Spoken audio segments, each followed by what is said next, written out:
Foarte mulți pacienți întreabă în legătură cu vara, iarna, dacă e vreun sezon preferat. Da?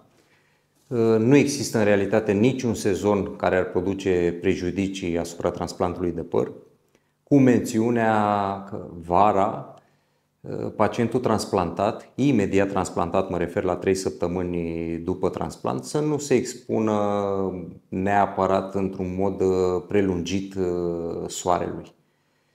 Mod prelungit ce înseamnă? Adică să stăm vara când sunt 40 de grade, da? Stăm câteva ore la soare și să producă arsuri solare. Arsura solară înseamnă cu edem, eritem asupra pielii, ceea ce poate provoca un prejudiciu.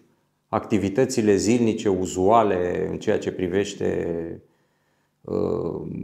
statul în soare, nu prejudiciază în niciun fel. Da? Și mai ales că după 2 săptămâni de la transplant se poate purta și o șapcă sau o pălărie cu borul mai larg, care nu presează sau nu atinge zona de transplant.